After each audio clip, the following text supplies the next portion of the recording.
वो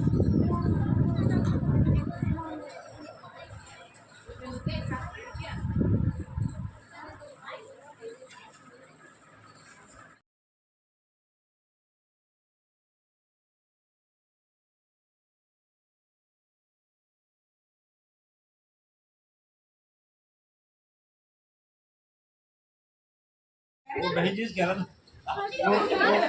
वो आधा चावल भारी पड़ा था कृष्ण जी को भी। अरे नहीं भारी इसीलिए ये जाल डाले हो गया। परंपरा में हम हमेशा किसी न किसी उत्सव के सम्मिलित होने का अवसर पाते हैं प्रभु की कृपा से, और उसी क्रम में आज बहन अरुणिमा सिन्हा के यहाँ उनके बच्चे के शुभ जन्म संस्कार के अवसर पर हम लोग एकत्र हुए हैं।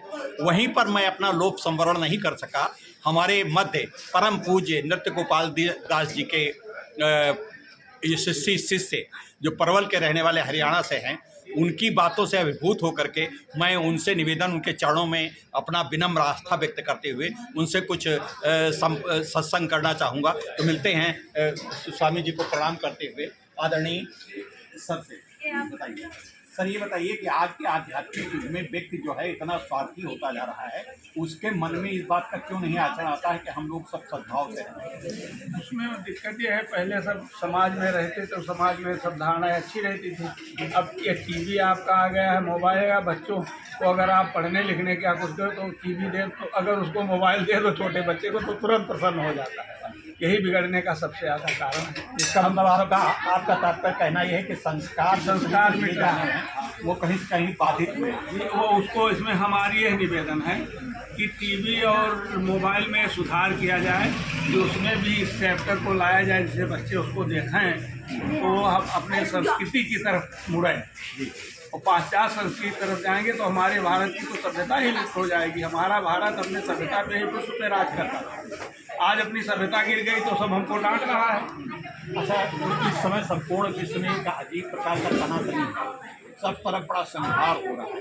कुछ न कुछ आपस में पारस्परिक एक जाति विशेष के समुदाय विशेष के लोग आपस में ही लड़ रहे हैं। तो इसमें हमारा हिंदू धर्म किस प्रकार से उसमें हस्तक्षेप करके उनको ये बता सकता है कि सब लोग सद्भाव से रहें? ये दिन बहुत जल्दी आने वाला है कि हमारा भारतवर्ष ही उनको लाइन पे लाएगा और लड़ाई झगड़ा बंद करेगा और विश्व गुरु बनेगा भारत। ये सनातन की एक दिव्य शक्ति। ये दिव्य से 10,000 वर्ष तक हम भोग चुके हैं। 5,000 वर्ष तो कल उसके पहले तो हम राजा थे, 10 नहीं सॉरी 5,000 वर्ष पहले तो हम चक्रवर्ती सम्राट हुआ करते थे, जब पूरा विश्व हमारे अंडर में रहता था। और 5,000 तनातनी के बीच में हमारा गड़बड़ हो गया। अब फिर हमको लग रहा है डेवलप हो रहा है जी, और कुछ ही दिन में हम फिर विश्व गुरु बन जाएंगे, क्योंकि और संस्कृति तो सुधरेगी क्योंकि हमारी सत्ता सरकार जो अब आई है वो संस्कृति की तरफ ध्यान दे रही है। अच्छा, ये कहा जाता है कि सनातन धर्म हर धर्म को साथ में लेकर के चलने की एक मनसा रखता है। उसका सर्वे धर्म समन्त सुखिनः सर्वे सन्तु निरामयाः, ये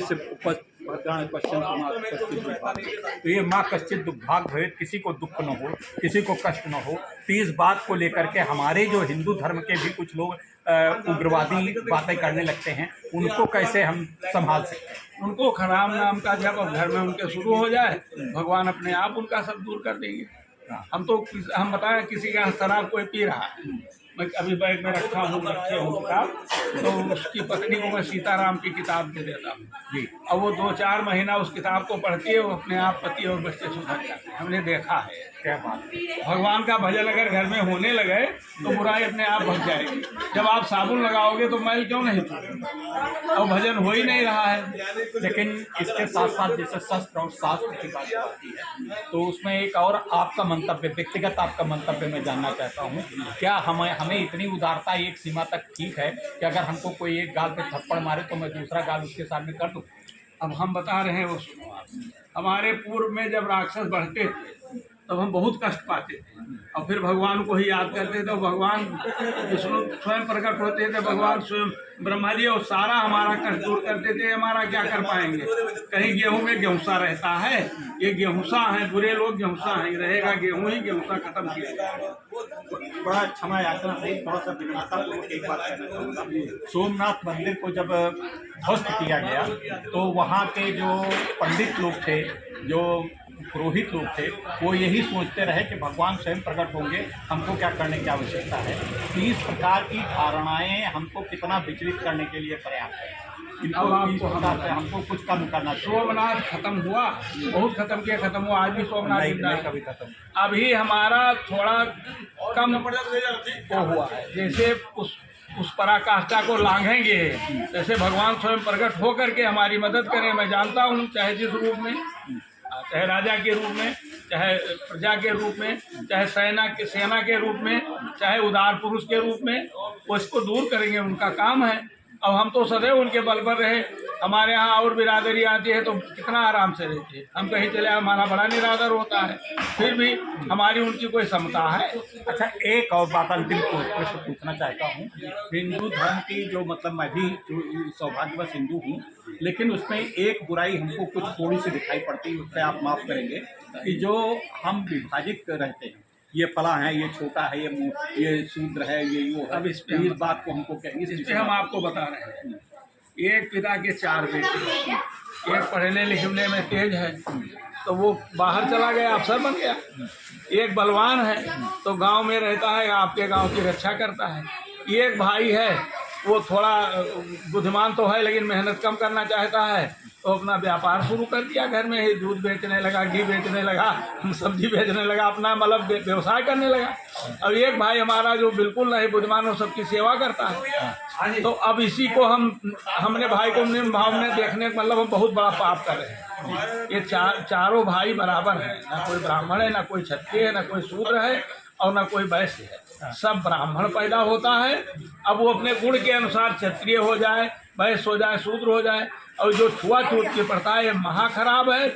इससे खराब दुनिया में कुछ नहीं, पहले ज़माने में नहीं होता था, अभी हो रहा है। अच्छा, अब अंतिम चरण पे मैं चाहूँगा कि मानवता के लिए लोगों को, हमारे दर्शकों को कोई एक संदेश दें, अपने एक उद्बोधन, मंत्र के उद्बोधन और संत उसके साथ, तो बड़ी कृपा होगी। यदा यदा हि धर्मस्य ग्लानिर्भवति भारत अभ्युत्थानम धर्मस्य तदात्मानं सृजाम्यहम्। भगवान श्री कृष्ण ने स्वयं कहा है कि जब जब अधर्म होता है तब तो मैं प्रकट होता हूँ और अपने भक्तों का उद्धार करता हूँ।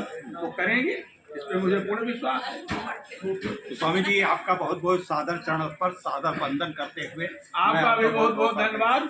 और आप इतने अच्छे प्रश्न पूछे जो हम इसके लिए उत्साहित रहते हैं कि हम तो इस तरह कोई प्रश्न करें जिससे हमारे शरीर की, हमारे समाज की ग्रंथियां खत्म हो, बुराई दूर हो।